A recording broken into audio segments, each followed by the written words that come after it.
నమస్కారం ఎల్జేసీ TV news కి స్వాగతం. ఎన్టీఆర్ జిల్లా పోలీస్ కమిషనరేట్ నందు 33 మంది మహిళా పోలీస్ సిబ్బంది ట్రాఫిక్ విభాగంలో విధులు నిర్వహిస్తూ రోడ్ల మీద నిలబడి ట్రాఫిక్ నియంత్రణ చేస్తున్నారు. ఈ నేపథ్యంలో ఎన్టీఆర్ జిల్లా పోలీస్ కమిషనర్ గౌరవ శ్రీ ఎస్వి రాజశేఖర్ బాబు ఐపీఎస్ గారు స్త్రీ శక్తిని ప్రోత్సహించడానికి ట్రాఫిక్ విభాగంలోని మహిళా సిబ్బందికి స్ఫూర్తిని అందించాలనే సదుద్దేశంతో వారి ఆలోచనల మేరకు ట్రాఫిక్ ఏడీసీపీ శ్రీ ప్రసన్న కుమార్ గారు ట్రాఫిక్ విభాగంలో విధులు నిర్వహిస్తున్న 33 మంది మహిళా పోలీస్ సిబ్బందికి స్పోర్ట్స్ షూ, మాస్కులు మరియు హ్యాండ్ గ్లౌజ్ లను అందించారు.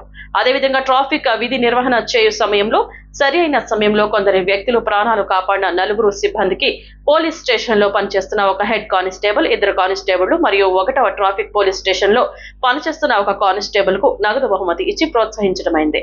ఈ కార్యక్రమంలో ట్రాఫిక్ ఏడీసీపీ శ్రీ ప్రసన్న కుమార్ గారి ఆధ్వర్యంలో 1వ traffic division ACP Shri P Ramachandrarao గారు మరియు ఈ కార్యక్రమంకు సహకరించిన B traffic CI Shri Balamuralikrishna గారు, తదితర ఇన్స్పెక్టర్స్, మహిళల తరపున ఎస్ఐ నాగదుర్గ గారు, మహిళా సిబ్బంది పాల్గొన్నారు.